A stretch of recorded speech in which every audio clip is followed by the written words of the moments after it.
Hi everyone, today we are talking about unreliable narrators. This is not a concept that's specific to sci-fi and fantasy. You can find this across basically all genres of fiction. The idea is that you have a book or a story where the viewpoint character is, for whatever reason, not accurately representing the world or the events of the stories. There are a number of different ways this plays out, so I'm going to start by dividing it into two broad categories: intentional and unintentional, which are exactly what they sound like. If we start with unintentional, this is where the story has a narrator who is telling the story accurately according to their perspective, but there is some sort of limitation or bias, which means that their perception of reality is not necessarily accurate or not necessarily the complete story. Quite often, if you have a story where the narrator is a young child, this will end up being an unreliable narrator story, because that child will not have the necessary understanding, the necessary maturity to recognise everything that's going on. If adult characters are talking about adult concerns, if they're referencing sex, a young narrator may miss those. So they're still telling their story, but the way that it is presented to us is slightly skewed. An example of this would be Room by Emma Donoghue. The narrator of that is a 5-year-old boy. He's just turned 5 at the start of the book, and he has spent his entire life living in a single room. That is the reality as he knows it, and he doesn't really stop to think why he's in this situation, because as far as he's concerned, this is normal. And this provides a mystery to us as the readers. We come into this story with the question of, okay, why is he here? What happened? What is the background behind this situation in the story? And we learn over time by picking up the bits and pieces, the clues, the elements which are dropped by the other characters, which the protagonist doesn't necessarily pick up on. So we get this mystery, we get these clues, and we put them together and we get an answer. And often with these sort of stories, by the end of the book, we have a much clearer understanding of what's going on than the character who is actually telling us the story. So you get this difference in knowledge levels, where the narrator has a certain level of knowledge and we know somewhat more. Now, an unreliable narrator of this type doesn't have to be unreliable about everything. There could be a particular aspect of the story which they are unreliable about, while they're being fairly reliable about everything else. And the example I want to talk about with this one is In Other Lands by Rees Brennan. And this is a fantastic book, I highly recommend it. The main character of this story, Elliot, he grew up with an emotionally distant father. His mother abandoned him as a baby. His teachers hated him because he was always asking annoying questions. The other kids at school bullied him. So by the time the story starts, he has basically spent the first decade of his life being told that he is unlovable. And he has taken this to heart, and this influences his relationships with other people, his perspectives on interactions with the other characters in the story. So while he accurately presents the main events of the story, the main plot, he will frequently misinterpret interactions with the other characters, particularly the character of Luke. So when Luke comes into the story, the main character Elliot sees him as this attractive, athletic, golden boy who is loved by everybody, and he makes certain assumptions. In fact, he expects Luke to punch him early on because that is what he expects of people like how he perceives Luke to be. So he has this impression in his head of how this relationship is going to be, that of a bully and a bullied.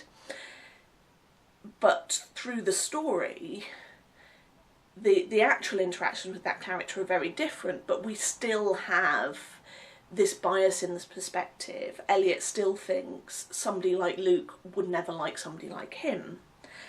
And this comes across in their interactions, but we as the reader can see the signs that Luke not only likes Elliot, he respects him and wants Elliot to respect him back. He actively tries to do things like improving his vocabulary because he thinks it will make Elliot respect him more.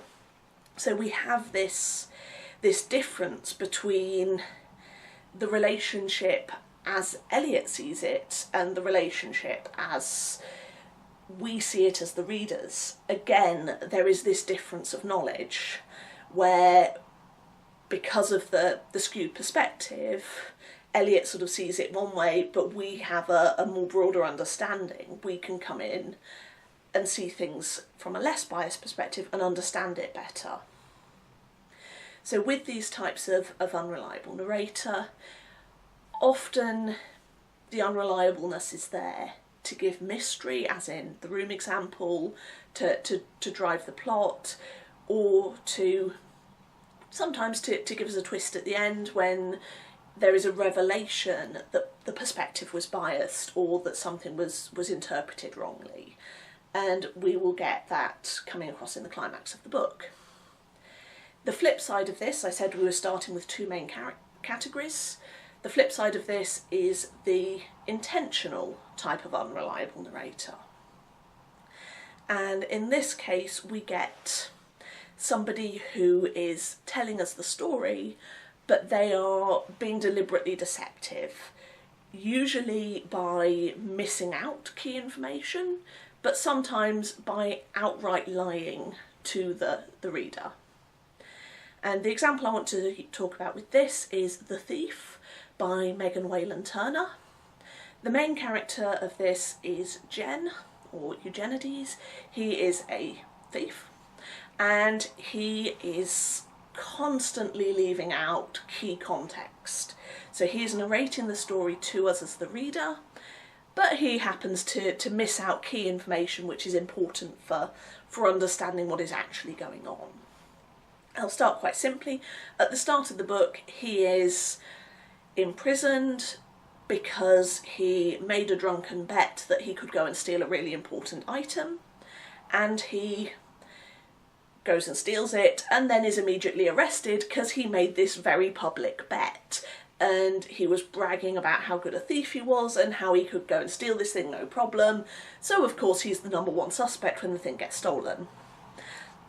We have this understanding of the situation which gives us a certain impression of Jen as a character, but we're missing key context. We're missing who he was making the bet with, why, what was the background behind it. That doesn't come out until much later in the book, which means we are missing a necessary piece to understand what's really going on.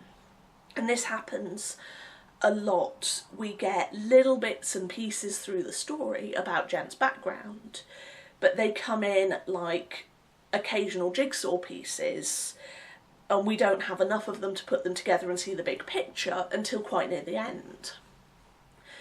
But as well as leaving out information about his background and his family and where he comes from, he often actually misses out key chunks of the narrative.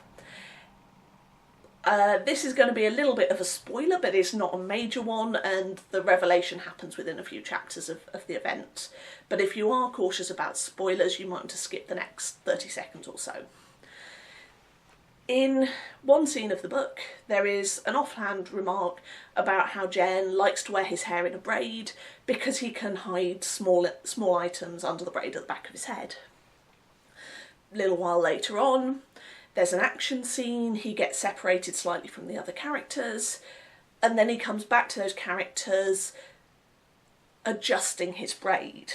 It's specifically stated that that is what he's doing as he's going back. it then turns out that one of the other characters has lost a crucial small item, and everybody hunts for it, and it's assumed it was lost in the skirmish, it was lost in the fight. And then, sure enough, a few chapters later, it turns out that Jen actually stole the item, and it's hidden behind the braid in the back of his head. So he tells us the story, he tells us the events. He's not lying about anything he says happens, he just misses the crucial chunk of the narrative.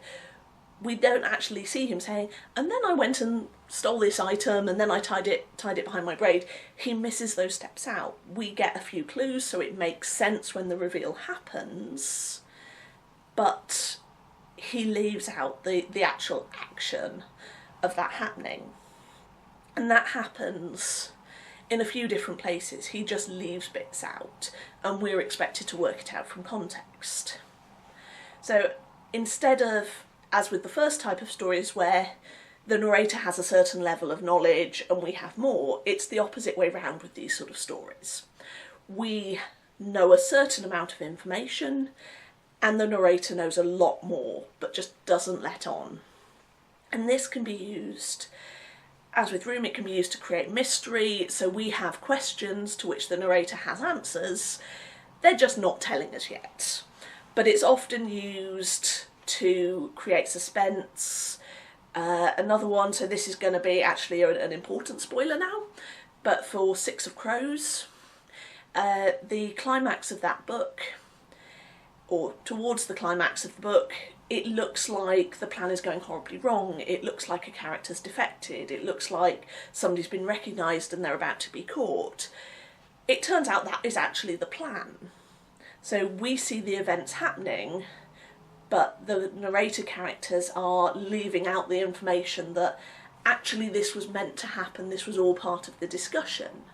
And the main character, Kaz, in that series, he frequently leaves a lot of information out around what his plans actually are, which means we get the twists at the end. We don't quite know how things are going to turn out because we haven't seen the planning.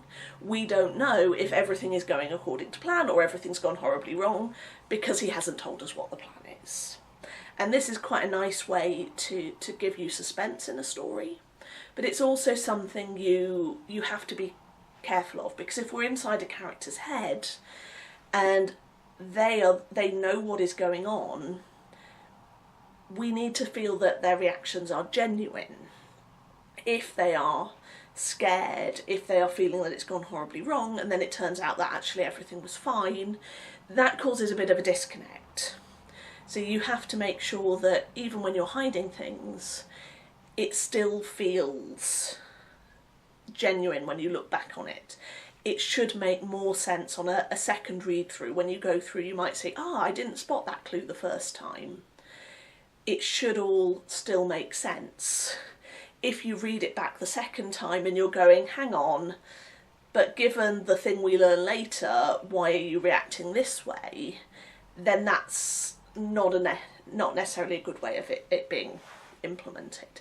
So this is something which, when done well, can be really clever and interesting, but that's the key part, when done well. And I think one of the main things to think about if you're planning on writing an unreliable narrator is that you as the author have to be perfectly clear about what is actually happening at any given time.